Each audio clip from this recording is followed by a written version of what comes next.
Hey, what's up? Travel Chronicles, chapter 63, part 2. We'll just call it part 2. Because I got a little bit of time. I'm still on the way home. That's how long this drive is, right? It's ridiculously long. And I've already called home. So we'll go ahead and talk about the sports now. That way I don't have to do it later. So, high school football team is the number 8 seed. And the state playoffs this year are crazy because of COVID. So they let everybody that wanted to be in the playoffs, everybody that wanted to be in, they seeded them based on record, who they played, how teams thought they were, is how they seeded everybody.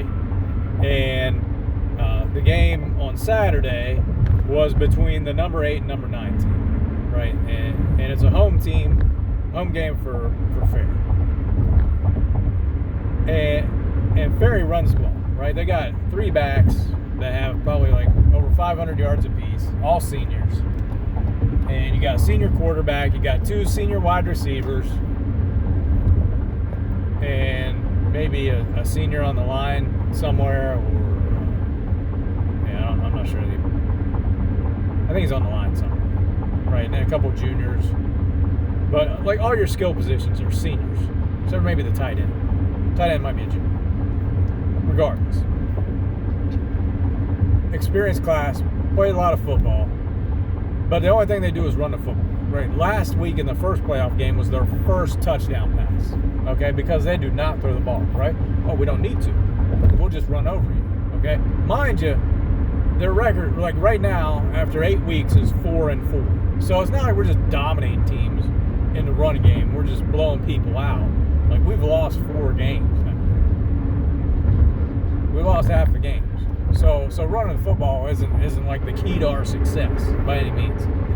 But we're sitting there watching, my son and I, and I think he didn't get there to like the fourth quarter. We're down by 2 scores at that point. And we're joking about how the strategy is going to be run up the middle. Run up the middle and then run up the middle. Because, hey, if you keep doing it, eventually they won't expect you to do it. They'll think you have to do something else, right? So they won't be expecting it. And part of the mentality of the coaching staff is I think they think the same way. And here's the problem, right? It's like you've got older guys, athletes.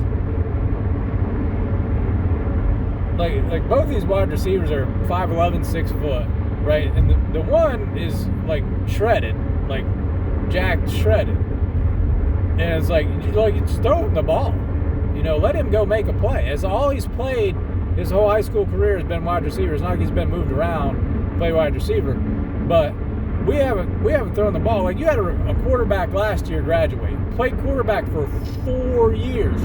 4 years he played quarterback. Barely got over 4,000 yards passing. Right? Played all 4 years at quarterback. Okay? So now the guy who's starting this year, and granted, he played off it. He played like a wide receiver or something last year. But he's played. And now he comes in as your quarterback, 6'5", right? Like the guy graduated last year was like 6'3". Strong arm. Like he was the pitcher, shortstop on the baseball team. Can't let him throw the football, though. And now you got a guy, 6'5", 4-year starter in basketball on the varsity level. I don't know if he pitches or not. I don't think he pitches, but he plays like first base. I mean, he's an athlete. He can throw a football. Like in 8th grade, he threw the ball 40 yards in the air on the last play of the game when I was there. Threw it 40 yards in the air to a guy. Hit him. The wide receiver is a senior. Then got down to the 1 and they lost the game because they needed to score a touchdown on a particular play. But still, I mean, it's an incredible play for an 8th grader. Now he's a senior. He can probably throw it another 20 yards. He can probably throw it 60 yards. Well, they go against a team where the guy can legit throw it 60 yards on target. And that's been like their whole strategy is to throw the ball. That's their game plan. They come out, they got 4 wide receivers. They're going to throw the ball around. They got trips on one side, 1 wide receiver on the other side. Or, they're running bubble screens to guys on the outside. They're spreading your defense out. And the quarterback runs for like 158 yards against us, right? So they spread everybody out, and he's running. And the bad thing is we got an all Ohio linebacker that isn't spying his quarterback somehow after halftime, like that should completely change your strategy. And in the third quarter, or maybe it was the fourth quarter, like the back-breaking play that put them up by 15 was the quarterback running 59 yards pretty much untouched for a touchdown. Just back and forth, just shredded them. And in the fourth quarter, like we're trying to score. We're desperate. We're throwing the ball, desperation. 2 drives stall inside the 10-yard line in the fourth quarter because we're trying to throw the ball on fourth down and we never throw the ball. You know, you get down there, it's like, all right, it's 4th and 6. It's too far to try to run it in. So we're trying to throw it, but, you know, we can't make reads. It's, you know, all these pass systems are probably one-read passes. And when I made the comment was, the announcer's the old coach. So he's like, they say that the quarterback's throwing the ball 41 times. He's like, well, I've never thrown the ball 41 times. Like, I'd rather lose than throw it 41 times. It's like, well, you're going to lose tonight. You know, trying to win, throwing the ball, trying to keep up with the other team that throws the ball. You know, you have no choice but to throw it because the other team's coming out and they're throwing the ball. And I think we ran like 90-some plays, and they only ran 40. But they smoked us because they made big plays in the passing game. That's it. That's all they did. And we're throwing it, and we're getting it intercepted. We're stalling drives on fourth down. Like, we could have beat them by 7 points if we'd thrown the ball during the season in games that really didn't matter that much. And we do the same thing in basketball. It's still a 1960s mentality. That's what's so frustrating to watch. Now, granted, I won't have to watch it this year because my son isn't playing because the coaching's so horrible. But all it is dribble down. If you get a rebound on the defensive side, get it to a point guard, let him dribble down, and then throw it inside. And that's our strategy. And it is mind-numbing to watch. It is horrible. And there's some matchups that are so bad that you know you're going to lose by 20, 30, 40 points. You know it. And you can just see it coming. I don't know how many possessions I've seen where we've dribbled the ball down and we're gonna pass it around and get the last shot. We're close to the last shot of a quarter or a half, and we'll turn the ball over. Like in 3 years of watching them play varsity, like I've seen it probably 15, 20 times where we've come down, we've never even gotten a shot off. We've passed up 2 or 3 good shots in the last minute to hold the ball and then turned it over. And the bad thing is you can see it coming. I can see it coming now. And that's just this old mentality of, well, hold the ball. Like you can have 2 more possessions in a minute. You know? Especially if it's a possession where you get a rebound, you can get numbers. And it's just like, I can't tell if the coach if this is his actual style or he's trying to emulate the style that he was coached by.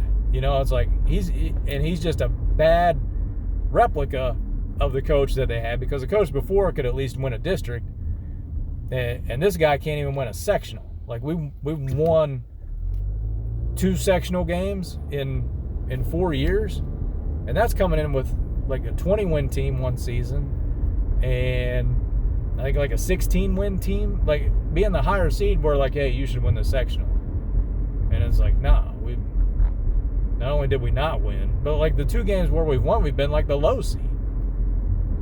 So, I mean, it's insane. And like, I completely understand why kids don't want to play, but you know, if you don't follow it, you don't watch it, you know, nobody's giving you that heads up. It's like, oh, hey, you don't want your kid to go here. But if you really care about basketball and you really care about, like, you know, you watch the modern game, how it's played, pace and space, and you know, spread the court, shoot the ball a little bit. Don't send them here. Oh my goodness. Keep them as far away as possible. And there's some other programs that ain't, you know, worth a crap either, but like this one is like really bad. And it'll just destroy your kids' love for basketball within 2 years. So, all right. That's all I got about that. And it's just a mentality type thing. It's like, well, this is what my coach did, so I'm going to do it. Dude, it's 2020. Like, if you want to advance deep in the playoffs, you got to put the ball in the air in football. You got to put the ball in the air in basketball. You got to shoot. You got to be willing to shoot or play some type of up-tempo defense to force turnovers and get easy baskets. And we don't do either one. And at that level, you're not going to advance deep into a playoff. You're just not. You may win one. You may win a game. You may win 2 games. Although we haven't been able to demonstrate that in basketball, so I doubt you're going to do it in football either. You're not going to manhandle teams either, because you're going to run into a team that throws the football, and then you're toast. And that's it. But all right, that's all I got for that one. And maybe tomorrow we'll talk about COVID. All right, see you later.